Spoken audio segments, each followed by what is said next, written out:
Você já conhece a MedMac? Nós somos um provedor da região de Tremembé e desde 2009 ligamos os nossos clientes ao futuro. A nossa conexão é ideal para quem joga, navega nas redes sociais, trabalha e estuda. Os nossos planos vão de 80 MB até 1 GB de velocidade, além do nosso serviço de telefonia, com ligações ilimitadas para todo o Brasil.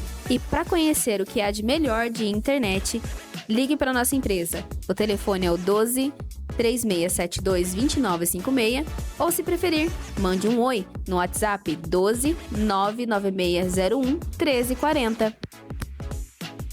MedMac, ligando você ao futuro.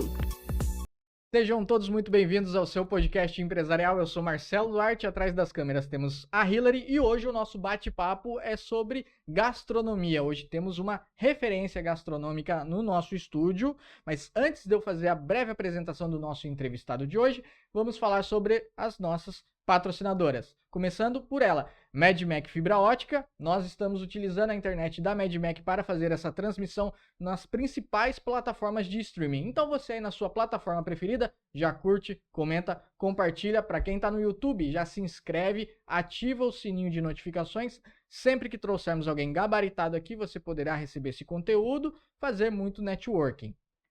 E aí, aconteceu? Pode continuar? Ajuste técnico na câmera. Tá focado? Beleza? A MedMac possui planos de 50 a 1 GB. Então, se você quer melhorar a sua internet na sua empresa, na sua casa, para jogos, assistir a sua série preferida ou assistir bons podcasts, MedMac Fibra Ótica. Você deve estar perguntando, tá, Marcelo, mas como que eu entro em contato com eles? Duas formas bem simples. Para quem está no YouTube, na descrição tem um link, você copia ele, coloca no seu navegador e entra em contato com eles e estará passando o número na nossa TV. Temos também Salão Edson Rodolfo. Tá precisando dar um up na sua beleza? Quer levar a sua esposa para ela se tornar uma nova mulher? Salão Edson Rodolfo em São José dos Campos. E agora vamos à breve apresentação.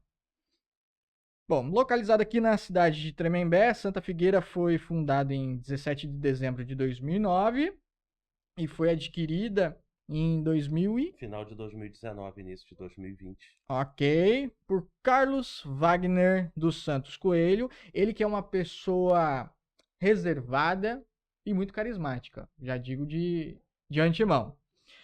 Desde então, o restaurante tem se destacado na região por oferecer uma experiência gastronômica contemporânea, combinando pratos de culinária brasileira e sul-americana com toques modernos. Ao longo dos anos, o Santa Figueira expandiu seus serviços, incluindo eventos e experiências temáticas, como o Rodízio de Boteco, lançado em 2023, que oferece mais de 20 opções de porções tradicionais de boteco. Além disso, o restaurante é reconhecido por sua ampla carta de vinhos e ambiente acolhedor, proporcionando aos clientes uma combinação de boa comida e atmosfera agradável. Com mais de uma década de atuação, o Santa Figueira continua a ser uma referência gastronômica no Vale do Paraíba, mantendo seu compromisso com a qualidade e inovação culinária. Lembrando que o Santa Figueira, o perfil oficial deles, atualmente está na casa dos 29.600, batendo quase 30 mil seguidores. E além do Santa Figueira, o Carlos e a Glória possuem outras empresas, como a Santa Truta em Taubaté, o CWS Coelho Companhia Limitada em São Bento do Sapucaí, que é uma... É o que? Criação de truta. Criação de truta. Ok. Bom, possui o restaurante e o restaurante Maluá, restaurante limitada. Esse nós já nos fazemos dele. Era no Rio de Janeiro na época. Tá inativo, certo? Esse nós terminamos com ele quando viemos para cá. Beleza. Sua trajetória demonstra uma dedicação consistente ao desenvolvimento de experiências gastronômicas de qualidade, contribuindo para a cena culinária das regiões onde atua. Então, uma salva de palmas, senhoras e senhores, para Carlos Wagner. Obrigado. Bom, vamos lá. A gente sempre começa, como a gente estava falando ali no nosso off aqui, pela história, né?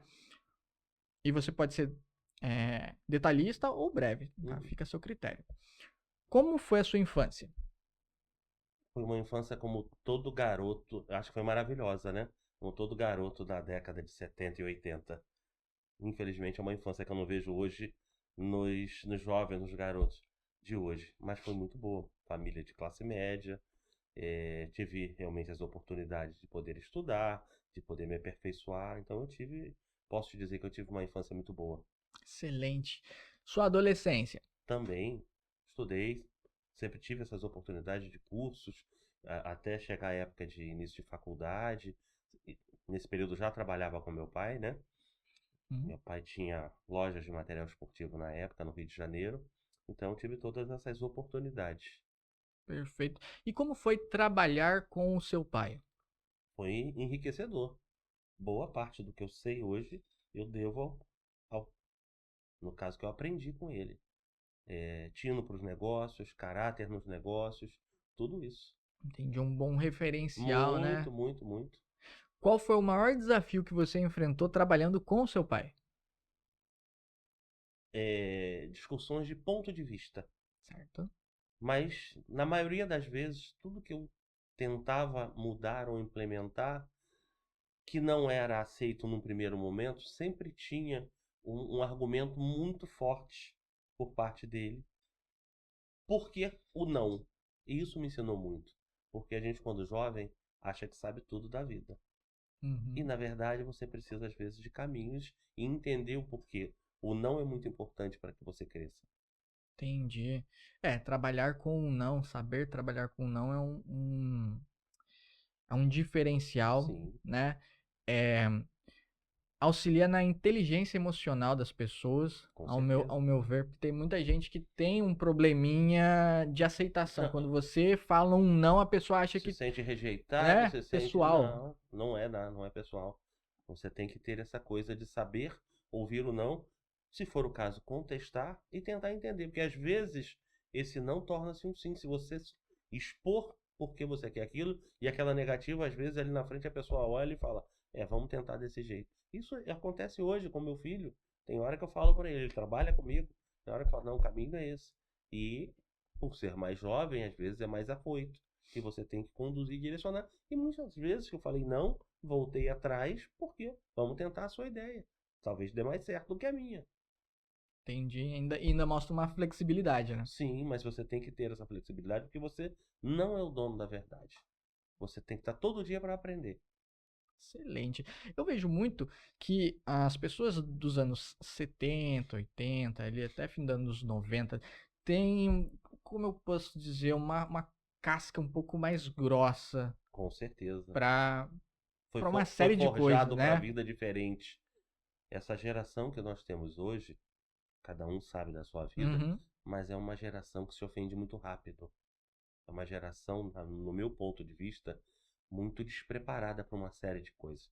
E a geração dos anos 70, 80 foram criadas ali, ó, um cabresto curto, obedecendo pai e mãe, tendo parâmetros, tendo religião, tendo essas coisas. E hoje eu não vejo muito isso. Perfeito. Depois que você saiu da empresa com o seu pai, você foi trabalhar CLT? Trabalhei CLT. E como foi? Fui gerente de alimentos e bebidas em hotéis. Como que você chegou nesse nível? Eu acho que são coisas que você precisa vivenciar. Porque você, quando jovem e você trabalhando com seu pai, muitas vezes você é visto como o protegido. E são coisas que você às vezes precisa ir para o mundo.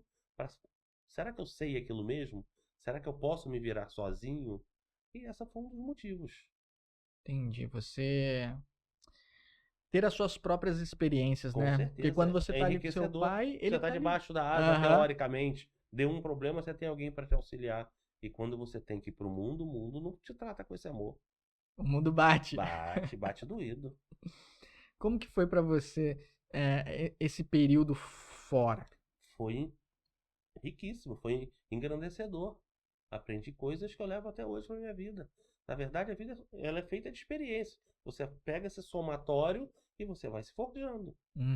Entendi. Então, cada coisinha, cada pedacinho que você vai aprendendo, você vai construindo a pessoa que você é. Exatamente. Ok. Quanto tempo você ficou lá?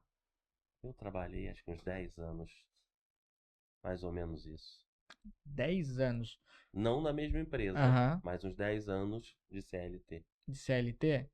Perfeito. Desses 10 anos, quais empresas você trabalhou? Rede Otom, Rede Blue Tree, são as duas redes grandes que eu trabalhei. Entendi. Rede de hotéis, né? Rede JS, eu tenho Otom no Brasil inteiro. Blue Uhum. Tree Brasil inteiro. Perfeito. Qual que é o maior desafio em trabalhar em rede de hotel? Eu digo a você hoje, é o comprometimento. Você tem que ter este comprometimento, principalmente de acordo com a função que você exerce. E quantas vezes eu saí do hotel 10 horas da noite para ir embora para casa e tive que voltar 1 hora da manhã. Sendo que às vezes eu estaria até de folga. Quantas vezes eu deixei de ir em casa, porque a gente estava com evento, e você tem que ter esse comprometimento. Caramba, hoje em dia eu acho que as pessoas não Não tem. teriam essa visão. Não tem. Infelizmente, a mão de obra hoje, com algumas exceções, não te acompanha nisso. Tá? Depois desses 10 anos bem vividos aí, de muito aprendizado e muita luta, o que você foi fazer? Eu resolvi largar tudo e vir para o meio do mato, para São Bento, Sapucaí. É, Criar meus filhos com uma condição, uma qualidade de vida muito melhor. Nós montamos uma pousada e viemos embora. caramba. E o fator virada de chave, do tipo, vou largar tudo, vou mudar isso e vou pra São Bento, né? Uhum. Foi só esse ou teve algum outro fator?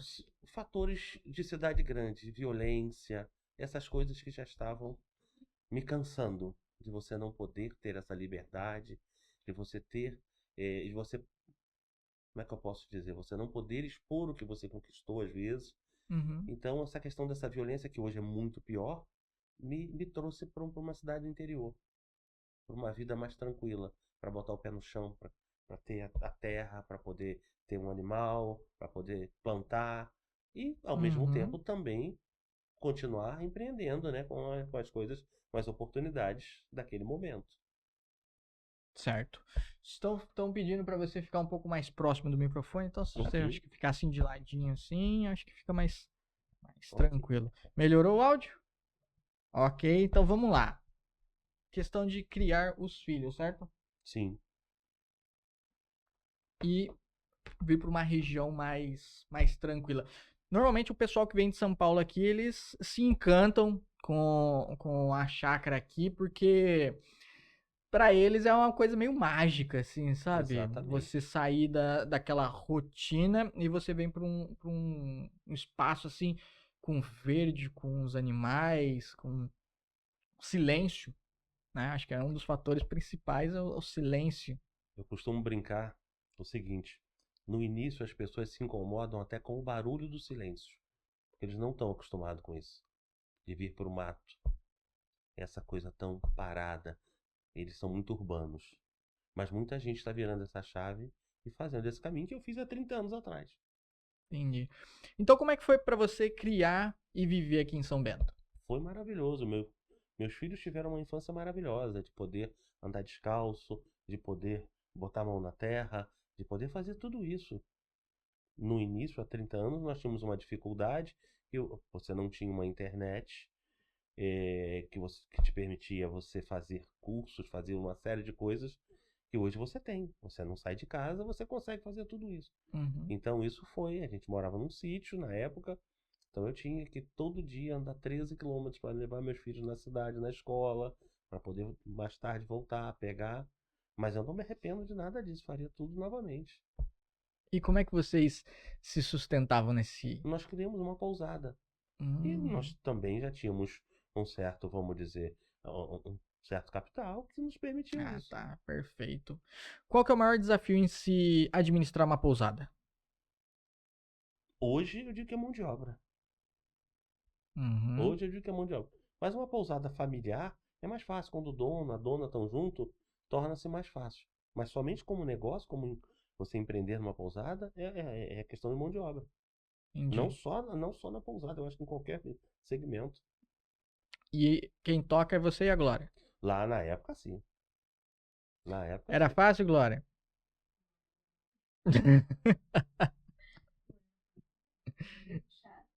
A Glória, gente, tá aqui no nosso backstage, aqui participando com a gente, tá?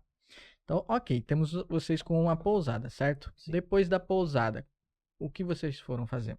Depois veio a criação de truta. Por que criar truta?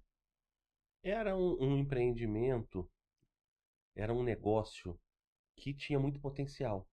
Uhum, As pessoas estavam começando a descobrir Serra da Mantiqueira e você conseguia ter isso voltado não só para o seu próprio negócio, mas como um negócio próprio. Então sim, era bem interessante, como muita gente foi pro, no caso, eu vou plantar shiitake, eu vou plantar cogumelos. Então, foram vários segmentos que surgiram ao longo dessas últimas 2, 3 décadas na Mantiqueira. perfeito. Faz todo sentido. Você acaba trazendo algo que você teria que comprar, Sim. né? Pra incutir já no Você seu bota no próprio seu negócio, né? negócio, teu excedente você acaba comercializando. Perfeito. Depois do truta, foi o quê? Depois do Truta, veio o Santa Figueira. Depois de muito tempo veio o Santa Figueira em 2019.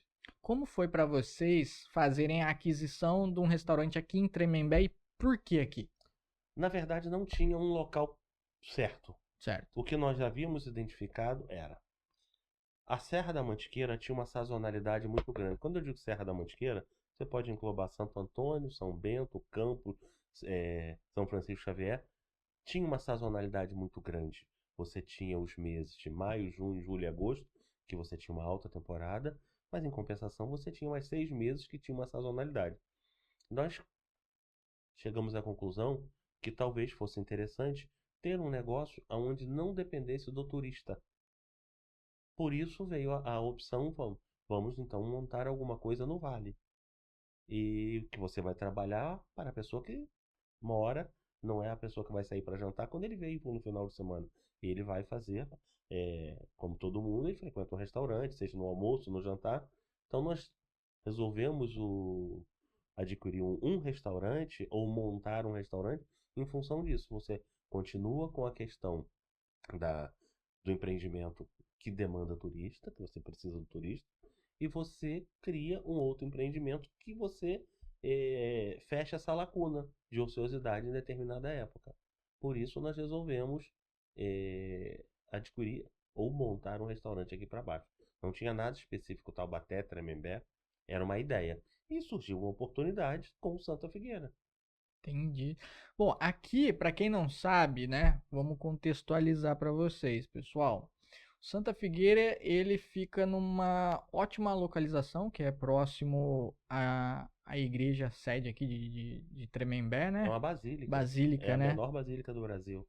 Então, é um dos referenciais aqui de ponto turístico da cidade, eu considero Sim. dessa forma, porque assim, eu como residente aqui minha vida toda, já estive com vocês algumas vezes, né?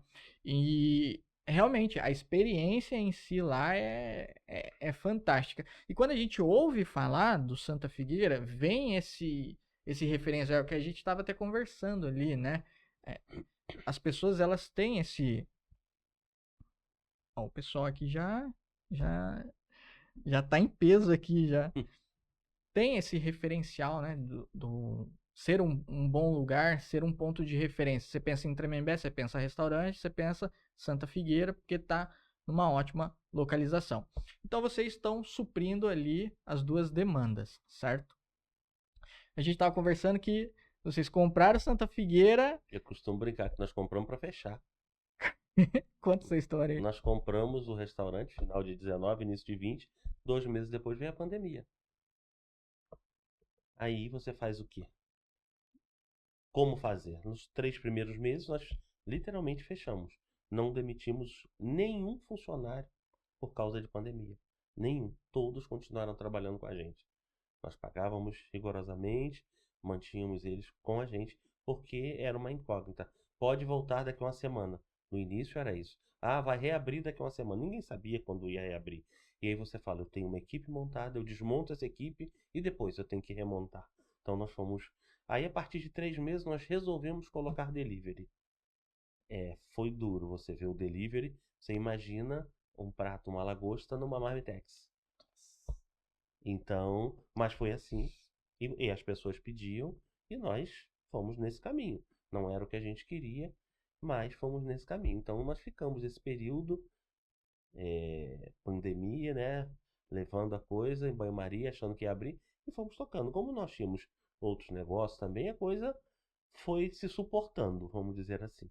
Foi duro. Quando vocês compraram o Santa Figueira, vocês mantiveram a equipe ou vocês reestruturaram? Não, nós mantivemos boa parte da equipe. Não houve nem tempo da gente reestruturar, porque já veio para Ah, já fechar. veio para fechar, né? Então não houve nem tempo. A ideia sempre é, quando você compra um negócio novo, é você acabar mudando, vamos dizer, as lideranças, porque você vai trazer gente com o seu perfil, nada contra quem estava trabalhando, mas nós não tivemos nem tempo disso. Nós realmente tivemos que fechar as portas e aí nós mantivemos toda a equipe.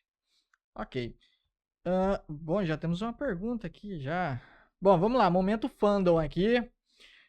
Iago Laranjeira, boa noite. Clarinha Laranjeira, boa noite.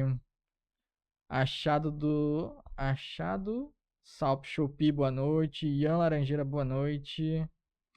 Fernanda Campanari pergunta: qual caminho iniciar para quem gostaria de iniciar no ramo de restaurante de alta gastronomia como Santa Figueira? Olha, na verdade não é fácil, é só uma série de coisas, não tem um caminho certo. Você tem que conhecer seu público, você torna um restaurante de alta gastronomia. Você não começa literalmente com um restaurante de alta gastronomia, até mesmo numa cidade mais provinciana como Tremembé. As coisas vão acontecendo. Não tem um caminho assim, uma receita de bolo.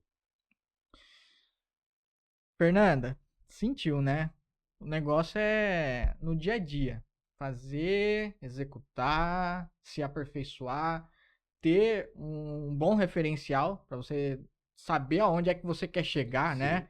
Pô, Qual é o né? objetivo? O que o Santa Figueira faz que eu vou estar utilizando no meu futuro negócio ou no empreendimento que eu já Uma já coisa é estou aquilo que eu falei utilizando. com você. É realmente insumos de alta qualidade. Isso você não pode abrir mão.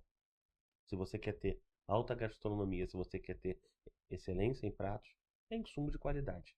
Lógico que vai entrar a mão do seu chefe, vão entrar as técnicas utilizadas, tudo isso, mas ninguém faz mágica se o produto não for bom. Uhum. Quando vocês iniciaram pós-pandemia, certo? Quais foram os principais diferenciais que vocês definiram desde o início? Por exemplo, o Santa Figueira, eu quero que ele se torne. Vocês já tinham essa noção de que ele se tornaria alta gastronomia? Eu acredito que sim, porque a gente já vinha nessa linha, já era o nosso objetivo. Uhum. Então, essa era a tendência. E uma coisa que é interessante a gente deixar claro, que quando a gente fala alta gastronomia, pode assustar um pouco as pessoas achando que alta gastronomia, alto preço. Uhum. E não é por aí. O Santa Figueira tem um cardápio acessível à maioria das pessoas. Muitas acham que não. E muitas vezes nem sabem o que vão encontrar. E quando estão lá, se surpreendem. Porque veem que não é aquilo tudo. Aquilo tudo é o que ela está recebendo. Mas o preço não é aquela. Não é exploração. Uhum. É justo. Você recebe por cada centavo que você gastou ali, você recebe em qualidade, recebe em atenção, atendimento. Foi como a gente estava conversando, né? A pessoa, ela tá pagando a experiência que ela tá tendo ali, Não é né? simplesmente a comida, é a Uhum. experiência. Imagina você ser atendido por um sommelier, Exatamente. chegar para você, te oferecer uma cartela, te explicar. Exatamente. Nós temos hoje uma carta de vinhos com cerca de 200 rótulos. Tem um vinho do mundo inteiro. Nossa carta de vinho está entre as 3 melhores aqui do Vale do Paraíba. Isso não é dito. Sou eu que estou dizendo. São as importadoras que estão dizendo. Nós já Uhum. recebemos eventos lá, por exemplo, de uma vinícola, que é a Catena Zapata, que a maioria das pessoas conhece. Hoje uma das melhores do mundo, com a embaixadora da Catena Zapata com a gente. Então, nós temos uma adega maravilhosa, um sommelier à disposição para indicar o vinho de acordo com o prato que você quer comer. Hoje nós temos como diferencial, como eu te falei, se a pessoa quiser tomar uma taça de vinho, de qualquer vinho da nossa adega, ela consegue tomar. Ninguém tem esse sistema aqui no Vale do Paraíba. E nós temos. Você vai utilizar técnicas para conseguir extrair aquela taça da garrafa sem comprometer o restante da garrafa. Então, isso tudo é um diferencial. Isso tudo eleva o nível do seu empreendimento, do seu estabelecimento. E com coisas que não são de outro mundo. Então, são experiências que o nosso cliente pode vir experimentar, sem que ele seja extorquido. Isso não existe dentro do Santa Figueira. É justo, você paga pelo justo. Falando sobre a carta, como é que vocês fazem para estruturar a carta, adicionar elementos, adicionar vinhos ou retirar? Vamos lá. Em relação à carta, ela é montada muito em função do seu cardápio. Você tem vinhos que você não pode deixar de ter. São ícones, independente de qualquer coisa. São os vinhos que eles se vendem sozinhos. Perfeito. E você vai ter também os vinhos que vai levar o cliente a uma experiência. Então, quando a gente, quando eu digo a gente, eu estou falando do sommelier, né? Eu não tenho essa competência. Quando o sommelier elabora, ele está pensando nessa harmonização com os pratos, ele está pensando no diferencial, em algo novo para tornar a experiência do nosso cliente única. Ele não vai achar determinado vinho em qualquer lugar. Então ele sabe que ele vai chegar ali. Nós temos clientes que às vezes ligam para a gente e eu queria, por exemplo, um Catena Zapata, um Stiba reservado. Eu tenho na minha carta. Mas se eu não tivesse, você vai vir jantar, você quer, eu te peço o vinho, amanhã o vinho está aí para você. Nós vamos atender o cliente dessa forma. Nós já fizemos experiências com clientes nossos de mandar rotular uma garrafa com o nome desse casal, com o vinho que ele tomava, que ele gosta, que foi um presente de aniversário de casamento. Então esse cliente está com a gente até hoje. São pequenos mimos que você tem que se preocupar com o teu cliente. Chamar ele pelo nome, que são clientes que normalmente são habituais, eles estão ali com você. Exatamente. Uma das coisas que são mais importantes, uma das coisas mais importantes para qualquer cliente é ser chamado pelo nome, né? É o reconhecimento. Você não é mais um que está entrando ali. Óbvio que você não consegue saber o nome da maioria. Mas aqueles que estão sempre com você, você já sabe o que ele vai te pedir. Nós temos cliente que ele chega lá, eu já sei, olha, vai sair uma meia garrafa de vinho dessa, mais aquela entradinha, porque você já conhece o cliente. E aí tem o segredo do LTV. Você conhece seu cliente, você vai ter ele pro resto da vida ali. Bom tempo. Então vamos lá, temos mais perguntas aqui, né? Achados Alp Shopee. Como delinear o perfil do seu cliente? Olha, como é que eu posso dizer como delinear esse perfil do cliente? O cardápio você já começa a segmentar pelo Certo. cardápio, pelo que você serve. Uhum. A faixa de preço, eu não acredito que isso seja um fator preponderante para você colocar o teu cliente. Óbvio que você não vai se comparar, guardada todas as proporções, a um restaurante que não serve pratos como o seu, consequentemente tem custo diferente. O nosso cliente entra nessa faixa. Então, de acordo com o teu cardápio, principalmente, com a postura do teu atendimento, que você vai segmentando o teu mercado. Perfeito. Vamos lá, Marcelo Munhoz. Em um restaurante de alto padrão como o seu, o que é mais difícil de manter, a excelência na comida ou a experiência do cliente? É difícil.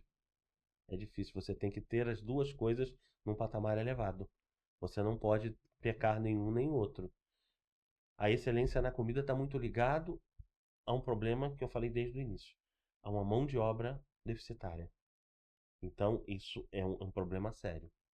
E a questão com o cliente, ele é a cereja do bolo, né? Foi o que a gente estava conversando aqui em off, né? Você entrega uma experiência para o cliente, ele já se habitua àquilo. Exato.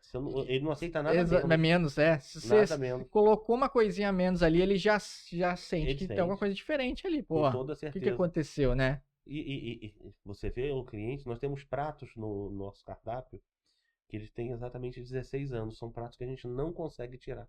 Nós já tentamos fazer essa experiência e retirar. E determinados clientes falaram, mas cadê aquele prato? Eu gosto dele. Você acaba voltando com esse prato. Lógico, você está sempre renovando o cardápio, colocando novidade, mas tem pratos que você não consegue. É inegociável aquilo dali. Você tem que manter. Uhum. Perfeito.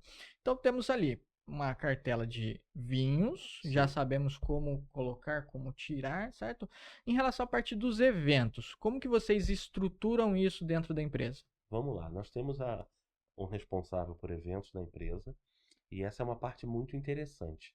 Nós realizamos inúmeros eventos. Como a gente estava conversando ali em off, muita gente entra em contato com a gente e pergunta: eu tenho um evento para 50 pessoas, um casamento. Quanto é que fica? Eu costumo falar: a gente não vende só comida, a gente vende uma experiência. O evento, eu preciso entender o tamanho do seu sonho, lógico, aliado ao tamanho do seu bolso, para tentar te dar o melhor possível com tudo que você deseja e o que você tem disponível. Então, a gente tenta entender isso. Nós fazemos evento, por exemplo, com a casa fechada. Eu quero fechar o restaurante porque eu vou me casar. Nós vamos montar toda a cerimônia aqui, vai vir o padre, vai vir o celebrante, aqui vai ser toda a parte da recepção. Então a gente vai montar o evento exclusivo, não tem uma receita de bolo de você falar assim, nosso evento é dessa forma. Não é dessa forma. Porque tem cliente que fala, eu quero botar um telão, eu quero fazer assim. A gente vai estudar, estruturar, respeitar o sonho do cliente e entregar para ele a melhor experiência possível. Ele tem que ir embora agradecendo, falando minha noite foi única. Isso é a preocupação nossa. Com uma equipe de excelente qualidade, de altíssimo nível, você tem que cumprir rigorosamente tudo que está em contrato. Tudo, tudo, tudo. Você pode entregar mais, nunca menos. Isso é uma preocupação nossa. Porque a gente mexe com o sonho das pessoas. Como eu falei, a pessoa vai casar, ela espera nunca mais casar. Ela, às vezes, juntou economias de muito tempo para poder criar aquele sonho. E você, de repente, estraga aquilo com uma comida de péssima qualidade. Você estraga por um serviço de péssima qualidade. Não, isso a gente não faz. Então, a gente tem muitos eventos. Desde um simples aniversário, batizado, que a igreja está na frente. A gente tem a pessoa que vem para o batizado. São eventos, às vezes, que a casa está aberta, funcionando, junta 10, 15 pessoas num pequeno canto, leva um bolinho, alguma coisa. A gente cria essa oportunidade. Até eventos que fecham a casa, a gente recebe 150 ou 200 pessoas. Então, é o sonho da pessoa. Nós precisamos entender o sonho e transformar aquilo em realidade, para que ela possa ir falando, olha, foi além do que eu esperava. Algo que ela vai comentar com os amigos, né? Isso vai replicar. Vai ser eterno na vida dela e ela vai ter gosto de falar, nossa, lembra daquela foto, daquele momento, Nós daquele temos cardápio? Cara, nós temos muitos clientes que casaram com a gente lá e hoje vão com filho. A gente tem clientes que chegam lá e falam assim, eu só vim aqui porque que foi meu casamento. Se tivesse sido ruim, ele queria matar a gente. Ele não queria estar ali de novo. Então, e você hoje se relaciona com eles. Nós temos um cliente que casou com a gente, ele tem uma empresa. E ele, olha, no final do ano eu vou dar o voucher para os meus funcionários. Então, no final você manda a nota para a gente. E aí ele presenteia os funcionários. Então, isso tudo faz muita diferença. É muito gratificante. Exatamente. Cleonice Duarte perguntou por que o nome Santa Figueira? Olha, aquela praça tem cada figueira linda, centenária. O próprio Santa Figueira, o restaurante, a casa é uma construção de 1810. Nós temos lá 215 anos.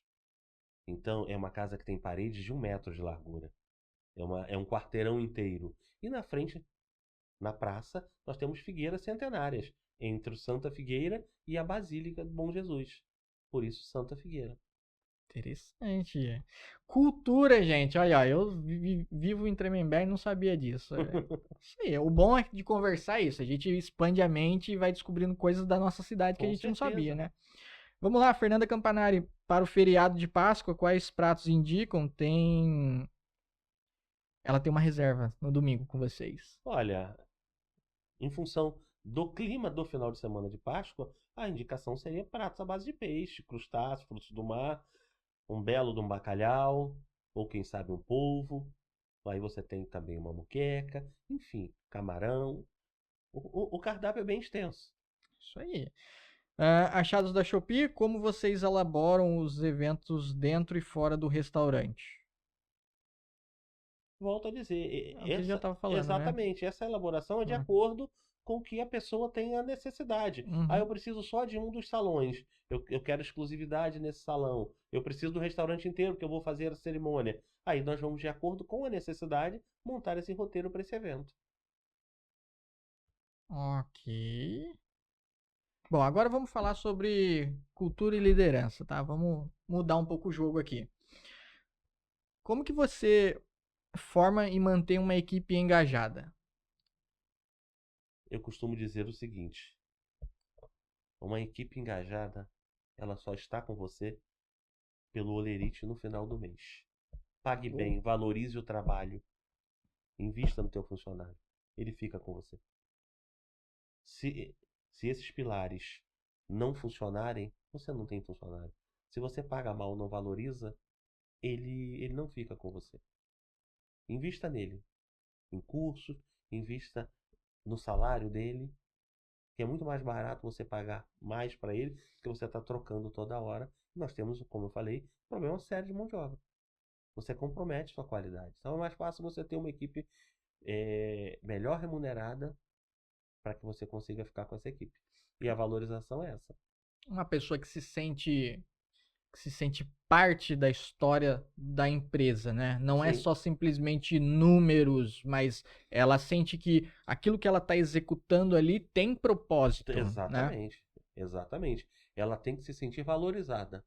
Quando ela vem trazer uma ideia diferente, pode até você de repente falar para ela, olha, não dá para ser assim.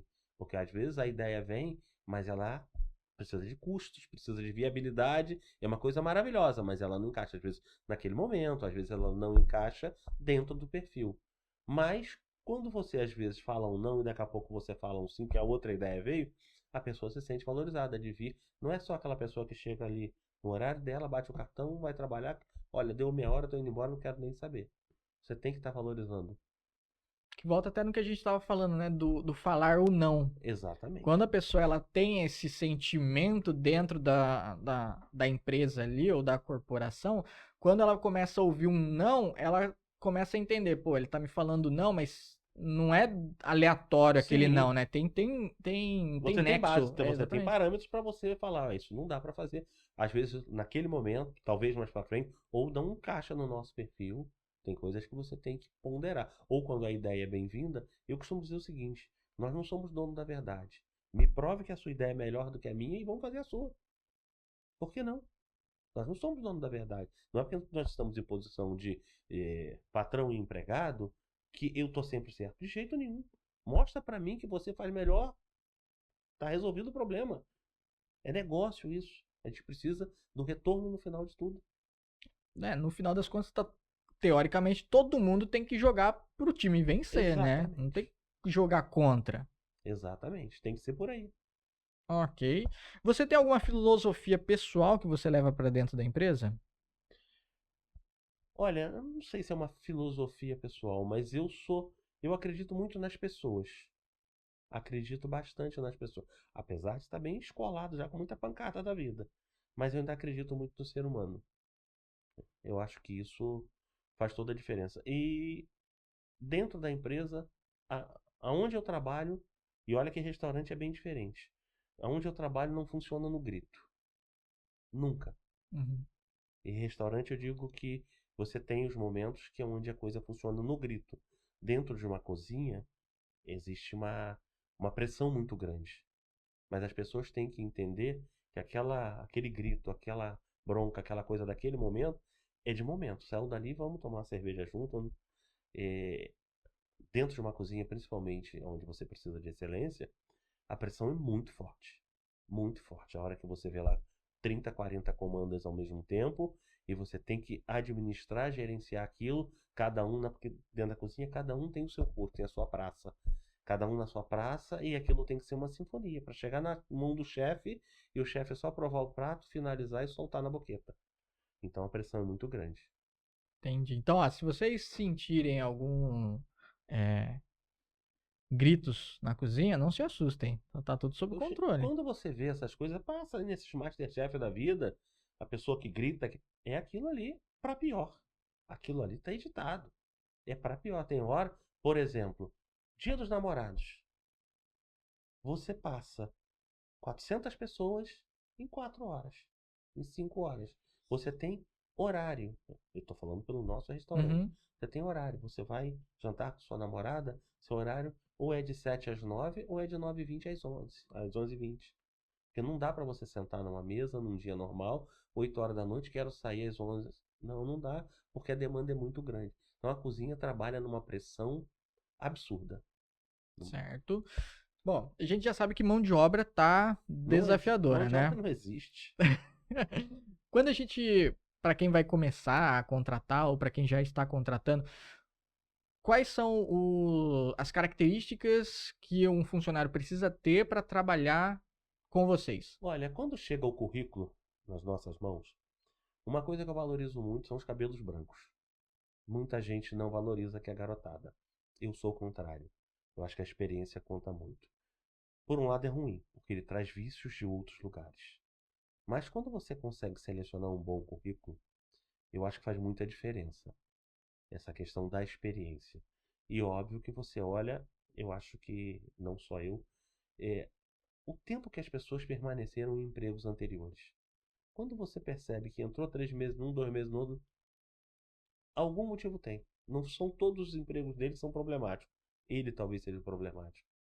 E isso é muito importante. E o que a gente procura, no caso, valorizar bastante, quando você percebe que a pessoa tem família, tem uma coisa mais. Esse círculo, né? Eu acho que isso nos leva a optar por um candidato assim. Ok. Bom, além do Santa Figueira, tem mais algum empreendimento? Temos mais alguma coisa. Temos um restaurante. Na verdade, eu não digo nem que é um restaurante. Eu digo que é uma coisa mais jovem. A gente chama de trick-trick. Onde nós temos porções, cerveja gelada, vários drinks. Fica num empreendimento em Taubaté, no Umbu Plaza Mall. Esse a gente tem bastante apego. É uma coisa mais jovial, uma coisa mais informal. Como é que eu posso te dizer? Com uma cara mais moderna. E nós estamos abrindo agora, provavelmente até o final do mês, uma sorveteria. Também no mesmo shopping. Uma Caramba! sorveteria. Nós estamos trazendo um sorvete de São Bento do Sapucaí, que é maravilhoso. Chama-se Itabaú. O sorvete, eles têm desde a linha orgânica, biodinâmica, zero açúcar, a linha tradicional ao leite. E nós vamos abrir essa sorveteria, onde nós vamos ter um milkshake, sorvete, sobremesas, toda essa parte. A gente vai inaugurar isso no final do mês, está em obra a loja. Aí, amor, ó, já tem mais. Já pode colocar na agenda aí mais um local aí pra gente fazer a nossa trilha, hein? Então, sorvete. E por que uma sorveteria? Como é que surgiu no radar de vocês? Olha, porque uma coisa. Nós estamos numa região quente. Uhum, Isso tem influência do shopping também lá, onde a gente sentiu a necessidade de uma coisa, de uma sobremesa, de um doce no final de tudo. A certo. pessoa pode ir lá comer uma porção, por exemplo, de isca de truta, ou comer uma porção de mandioca com carne seca, tomar cerveja, e daqui a pouco fala, falta um docinho para ir embora para casa, né? Deixa ir embora com aquele gostinho Exato, na aí nós boca. resolvemos fazer. E nós estamos numa região quente, vai abrir de tarde, de noite. Então a pessoa vai lá com o filho, dá um sorvete. Dentro esse shopping, desse mall, nós temos lá uma área de espaço kids, tem outras lojas, tem lojas de comida japonesa. Então é legal e não tem nada de sobremesa. Então nós resolvemos abrir esse empreendimento. Provavelmente 15 dias ele está pronto, funcionando. Que da hora. Esse sorvete, vocês fabricam ele? Não. Essa fábrica é de um amigo meu. Esse eu não fabrico. Nós vamos trabalhar. Não quero. Essa fábrica é de um amigo meu e eu posso atestar. O sorvete é maravilhoso. Maravilhoso. Sorvetes orgânicos, biodinâmicos, sorvetes ao leite, sorvete zero açúcar. Realmente é maravilhoso. Já conheço há 30 anos essa fábrica. Caramba, tem bastante tempo. Bastante estrada, né? Fora isso, de expansão, tem mais alguma coisa? No momento, não. No momento, Bastante coisa, né, bastante coisa. pra tocar. A gente tem aí a criação de truta ainda. Por exemplo, o peixe que você vai amanhã comer na Sexta-feira Santa acabou de ser abatido agora à tarde, entrou no processo e está chegando daqui a pouco no restaurante para que amanhã possa ser servido o mais fresco possível essa truta. Como é que funciona o processo? Bom, aqui na frente aqui a gente tem algo semelhante. Então são tonéis Tanques de criação. com a água, e cada tonel tem um processo de maturação até Sim. chegar A na... truta é um peixe que ela, desde a desova, que a gente faz desde a desova, ela é um peixe que ela leva cerca de 12 meses para atingir 350 gramas, que é o tamanho normalmente de um prato. Aham. É uma criação muito trabalhosa, diferente do peixe tropical. O peixe tropical ele cai no chão aqui, bate ali, daqui a pouco ele vai embora. A truta não. A truta, ela, de 30 a 60 segundos fora da água, já comprometeu a vida da truta. Se deixar de circular a água corrente dentro de um tanque, 5 minutos a gente perde o tanque inteiro. Então ela tem todo o processo, desde a desova até ele ir para o berçário, os ovos vão eclodir, vão nascer, vão crescer, e você vai fazendo as seleções manuais até ele chegar ao ponto de abate. Entendi, ó. Então deem valor ao que A vocês truta. estão comendo, porque agora vocês entendem um pouco mais como é que é o processo, né? Não é E simplesmente como matou detalhe, e foi. a truta só tem um ciclo reprodutivo por ano. Um peixe tropical, dependendo do peixe, 27 dias. Caramba. Por isso ela tem um custo mais elevado. Uhum. É um produto, como eu posso dizer? É uma especiaria. Eu colocaria dessa Exatamente. forma, né? Uma especiaria. Exatamente. É Então, muito interessante.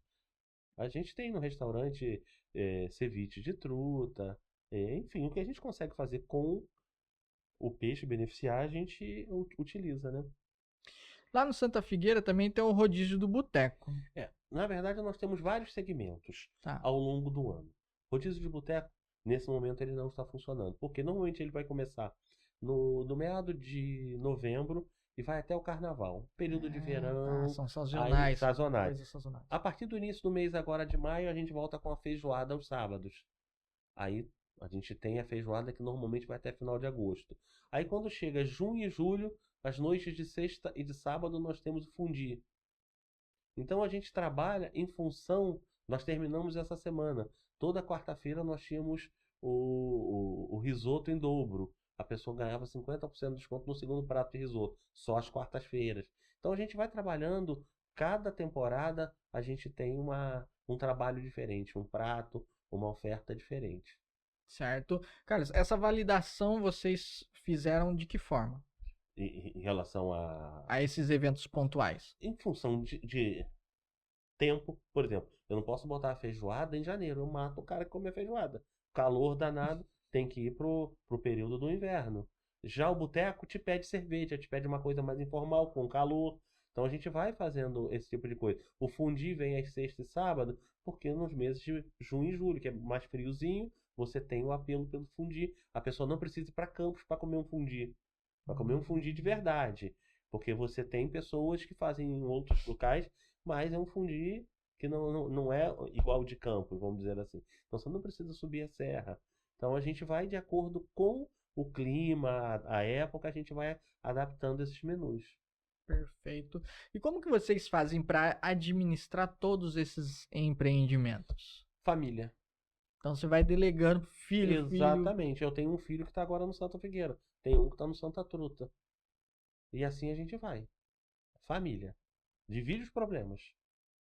Mais fácil, porque senão você não consegue. Uhum. Bom, atrelado ao fato de que você aprendeu muita coisa com o seu pai, Exatamente. então você consegue já replicar isso Claro. com os seus filhos, Com certo? toda certeza. Certo. Você já pensou em abrir alguma franquia? Existe essa possibilidade, mas a maturação do negócio tem que ser grande para você não dar um tiro na água. Ah, tá. Então já passou no radar isso daí. Sim, tudo isso. Nome registrado, tudo isso. Uhum. Nós temos toda a estrutura pronta para replicar, mas ainda não é o momento. Ok. Vamos lá, visão para empreendedores. Se você pudesse dar um outro conselho para um restaurante que ele está querendo sair de um platô, atingir o platô e ele quer ir para um nível superior, quais são os pontos que ele teria que olhar para dar essa alavancada? Eu vejo duas coisas. Você tem um cardápio muito interessante. Uhum. Quando eu digo um cardápio interessante, é você realmente, nesse cardápio, você analisar todo um reaproveitamento. Por exemplo, você entra com salmão no seu cardápio. Quando você faz o preparo dele, você gera alguma sobra. Certo. Essa sobra, se você não manipular ela de uma forma interessante, ele pode virar um tartar de salmão. Ou pode ir para o lixo. Então você tem que dar sempre esse reaproveitamento. E mão de obra, insumo de qualidade e mão de obra que você consiga ter tranquilidade que vai sair bem feito. Volto a dizer, não é fácil, é a parte mais difícil do negócio hoje. É você ter a mão de obra que você. Eu não digo nem a mão de obra que faça aquilo dali. Porque ele consegue, um profissional que faz. Mas até quando? Hoje você dorme com esse profissional, amanhã você pode acordar sem ele. Ele simplesmente vira as costas e está indo embora. Por isso, eu volto a dizer, a remuneração tem que ser interessante, porque é o que prende o cara a você. É o ambiente de trabalho que ele recebe. Uhum. Então você tem que valorizar isso. É o que te prende a ele. Não estou dizendo que ele é mercenário, mas sem o dinheiro, o amor vai embora. É ser muito objetivo, muito prático. Remunera. De acordo com que você esteja crescendo e você possa pagar. Então Aham. você acaba endividando a tua empresa e daqui a pouco a coisa fica pior Pra ainda. não dar um tiro no pé, né? Tem que ser uma Exatamente. coisa ali orgânica e bem Sim. pensada. Mostra para ele. Fala, olha, eu tenho esse projeto. Você faz parte. Vamos investir? Eu estou dando a minha parte. A oportunidade é tua. Vamos crescer junto. Mas na hora que crescer, não esquece dele. Não esquece dele. Você traz ele para você. E quando desligar um funcionário? Prático, sendo objetivo. Não fique com ele porque eu tenho que falar. Senta aqui. Olha, não tá dando. Muito obrigado pelo serviço que você prestou. Seja objetivo. Não fique enrolando. Não deixe o problema crescer. E se precisar, e uma coisa que normalmente ou raramente aconteceu comigo, quando tem que desligar, paga a indenização e manda embora. Não deixa ficar para cumprir aviso. Nos meus casos, eu não deixo. Elimina o problema ali. É mais caro para a empresa naquele momento, mas manda embora. Um funcionário insatisfeito dentro de uma cozinha pode te causar um problema muito sério. É verdade, né? É melhor você, independente se ele for bom naquilo que ele faz, é melhor você cortar Ó, ele, desligar olha, ele, ninguém é tão bom que não que não possa possa ser ser substituído. substituído. É isso aí. Ninguém. Excelente, esse daí é. Porque você no fundo, acaba sendo como diz. Pô, o cara já sabe o serviço, já sabe o trabalho, e você fala pro cara, pô, vou ter que treinar outro, botar do meu jeito, uma trabalheira danada. Uhum, Mas olha, encerra, não dá, encerra. perfeito. A Fernanda perguntou como é que funciona a feijoada.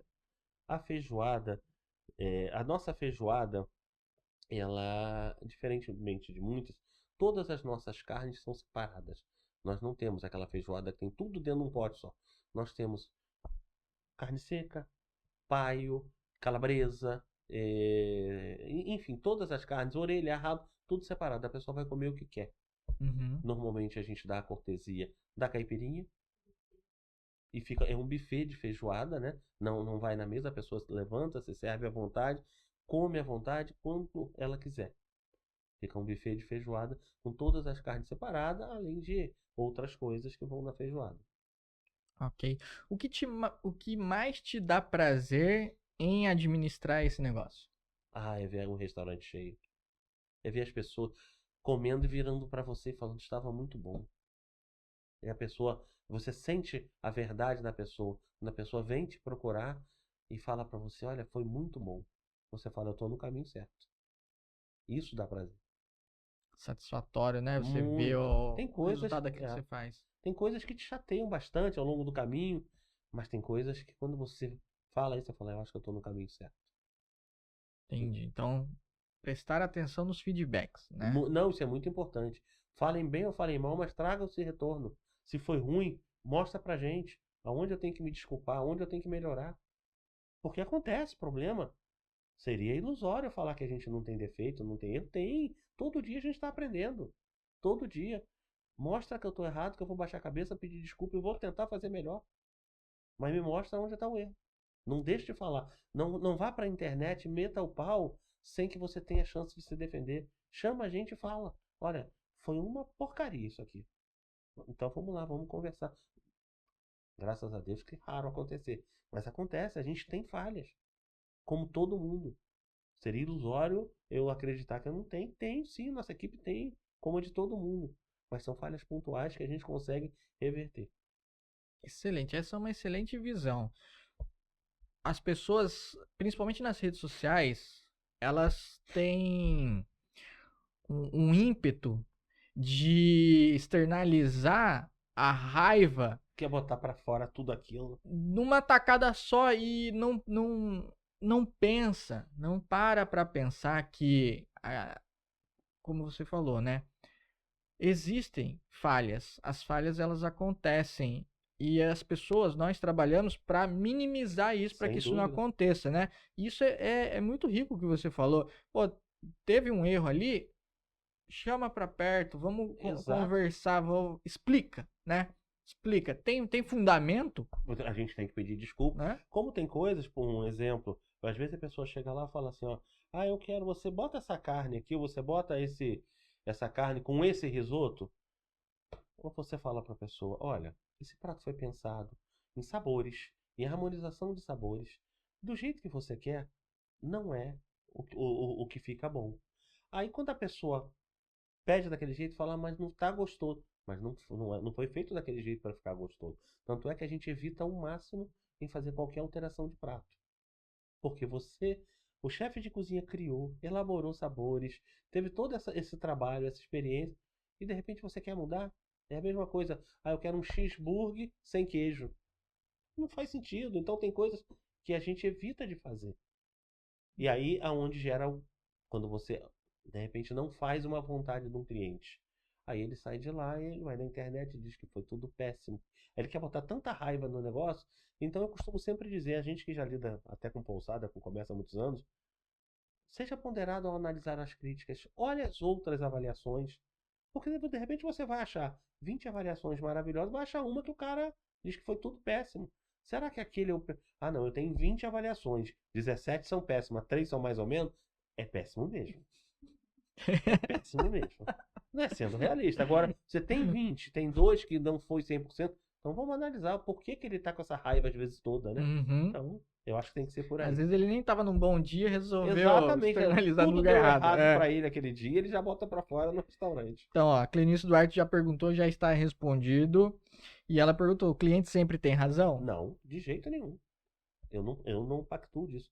O cliente tem razão se ele tiver razão.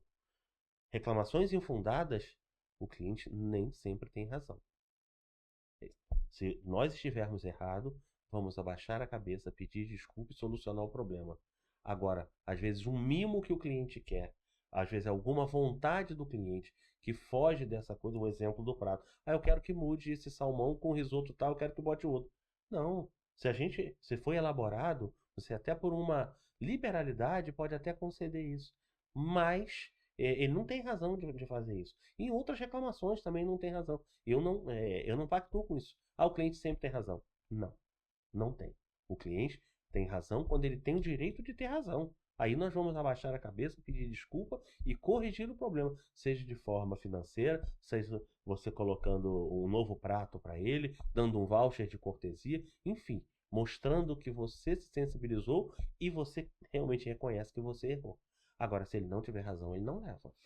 Eu parto do princípio que, pensa só, o prato, ele, como você bem disse, ele foi pensado. A pessoa ela estuda para montar aquilo. Exato. Existe uma ocasião para aquilo.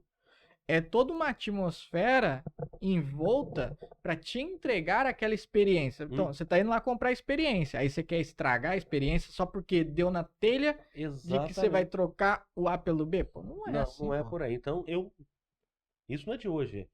O cliente tem razão. Se ele tiver no direito dele, se for um erro nosso, sem problema algum, nós vamos procurar reparar de alguma forma, como eu falei, seja de forma financeira, seja dando um novo voucher para ele, enfim, ou trocando o prato. Pode acontecer, o ponto da carne tá errada. Olha, não foi, eu pedi mal passado, veio bem passado. Troca na hora. Me desculpa, vai ser feito a substituição, ou lhe dar uma sobremesa como cortesia. Isso é comum, pode acontecer. Agora, se é por vontade dele, não, aí a gente não vai abrir mão. Aí é negócio. Beleza. Agora, Carlos, vamos lá. O que você gosta de fazer no seu tempo livre, hein? Hoje eu gosto muito de ficar em casa. Não sou de balada, não sou de rua. Eu gosto muito de ficar na minha casa, tomando meu vinho, mexendo nas minhas plantas. Isso me dá muito prazer. Qual vinho que você gosta de tomar na sua casa? Olha, vou dizer pra você, eu tenho tantos, como é que eu posso te dizer, um vinho que me agrada. O Memoro Rosso, um Pitini. Esse é um vinho que me agrada. E não é daqueles vinhos que são tão caros. É um vinho que você vai achar em qualquer restaurante por R$ 200, R$ 250. Uhum. Esse me agrada muito. Tem outros vinhos, um Barolo, né? Mas, eu não, como eu falei, a gente conversando em off, vinho bom é aquele que te agrada. Ele pode custar R$ 60, ou pode custar 1.000, mas é o que te agrada. Não escolha vinho pelo preço. Óbvio que a chance de um vinho mais caro ser de uma qualidade muito superior, isso é inegável. Mas semana passada mesmo eu tomei um vinho, não vou falar o nome aqui, senão a importadora vai até me matar. Eu olhei, eu abri a garrafa, falei, isso é ruim demais. E não é um vinho tão barato, mas era ruim demais. E um vinho orgânico ainda por cima. Falei, deixa isso quieto. Que a gente tava falando, né? É meio um estereótipo de que vinho, por causa do valor, vai ter um sabor Uhum. diferenciado, né? Não. Eu não sou nenhum especialista em vinho. Quando eu gosto de um vinho, eu procuro tomar mais desse vinho, vamos dizer assim. Uhum. Então, o preço não me influencia.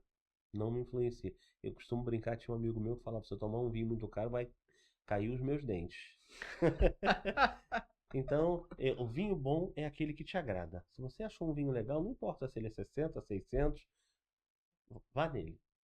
Desde que você possa, mas você tem excelentes vinhos com bons custos-benefícios, você não precisa estar pagando caro por isso. Ok. E no seu tempo livre, você gosta de fazer o quê? Viajar, né? Andar de moto. Qual é a moto que você gosta? As custom. Olha só. Já fizemos boas viagens de moto, de passar 30 dias na estrada, em cima de uma moto. Você gosta de andar de moto, Glória? Visitamos o deserto do Atacama, Machu Picchu, tudo de moto. Só com a mochila nas costas. Coisa Aí boa, hein? você descobre que a vida é tão simples. Você precisa de 2 camisas, uma calça para você viver. É isso aí. Agora, já que vocês viajam bastante, vamos lá. O que esses locais agregam na vida de vocês, fora cultura e beleza? Exatamente. A gente vai muito. E a gente procura, Entendi. quando a gente chega em determinado lugar, eu não quero saber daquele restaurante chique. Eu quero comer a comida que aquele povo ali come. Eu quero conhecer a culinária real daquele povo. Porque você em qualquer lugar vai achar um restaurante bacana, mas eu quero aquilo ali. Ir nos mercados municipais. Que fruta que eles comem? Como é que é? Comer aquela comida, às vezes, na carrocinha. Isso é que é legal. Aí você pega isso como referencial e vai trazendo Isso é pra. muita coisa. Você fala, gente, olha isso. Ó. Você consegue ir. Dá pra usar isso, né? Exatamente. Entendi. E até interessante, porque sai do comum. A gente vai aqui, a gente acha muito as mesmas coisas, mas Sim. quando a gente tem cardápios diferenciados e muito bem apresentados, né? É uma beleza de se Às ver. vezes você entra numas frias danadas, né? Mas vale a pena. Já deu problema na estrada, já? Muitas vezes. Ah, agora tá dando risada ali. Muitas vezes. Já fiquei enguiçado muitas vezes, mas eu vou dizer, são as melhores coisas que acontecem. Você descobre amigos, você cria amigos. Hoje eu tenho amigos no Acre. Nessa viagem que nós fizemos ao Atacama, nossa moto quebrou. Eu estava na Amazônia peruana, a 180 quilômetros ainda do Brasil. Olha quantos amigos eu fiz ali. Na hora você fala, meu Deus, como é que eu vou sair disso? E sai. Tudo dá certo, você cria novos amigos. História pra contar, né? Isso é coisa boa, né? Muita História coisa. pra contar tem bastante, hein? Muita. Você já pode criar um podcast só de história, viu? Ó, já tem. A gente conhece alguns casais aí que amam pegar a moto e, ó, conhecer o mundo. Mas isso é muito bom. Nós andamos 13 mil quilômetros em 30 dias. Caramba! 30 dias. Então, viajar, ficar em casa, Sim. curtir. Vocês já têm netos? 3. 3 netos? Então, curtir os netos. A melhor coisa do mundo, por exemplo, amanhã, depois do almoço, eu pego minha neta, ela vai lá pra casa, vai passar o final de semana. Eles tomam banho de piscina, elas brincam, a gente se diverte. Tem coisa melhor? Delícia, né? Não, tem hora que dá vontade da gente matar, lógico, né? Mas faz parte. Ai, ai. Glória, ele é um bom avô? Avô coruja? Qual que é a melhor coisa em ser avô? Não ter a responsabilidade de educar. Poder estragar. Se eu não tiver competência pra estragar meus netos, eu não sirvo pra nada. A métrica, né? Exatamente. Se eu não Entendeu? tiver competência pra estragar eles, eu não sirvo pra nada, gente. Aí, ó, você avô, se não tiver desse jeito, tá errado, hein? Tem que melhorar. Eu não tenho preocupação com a hora de comer, com o que vai dar pra comer. Quer chocolate? Toma chocolate. Vamos tomar sorvete? Vamos tomar sorvete. Deixa o pai e a mãe brigar depois. Lá em casa é assim. E não vem falar nada comigo, porque eu vou continuar fazendo. Ai, sensacional. Carlos, pra você, o que é o sucesso? Família. Ah. Isso é o sucesso. Não é dinheiro. Vamos lá, temos mais pergunta aqui, gente. Vamos lá. Cleonice Duarte, por que existe mais vinho seco do que suave? Isso é uma verdade ou isso é um É uma mito? verdade, a maioria dos vinhos. O vinho suave é vinho de tempero, um vinho de sobremesa. As pessoas, normalmente, o paladar estão preparados para o vinho seco, né? Ah, é? O vinho suave é um vinho, desculpa falar, é um vinho ruim demais. Uhum. Tem gente que gosta. Eu tenho um irmão que só toma vinho suave. Eu não gosto. Os grandes produtores não fazem o que eles chamam de vinho de mesa, né? Que são os vinhos suaves. Você só faz vinho seco, fino. Entendi. Isso acompanharia para um champanhe também? Ou a lógica se inverte?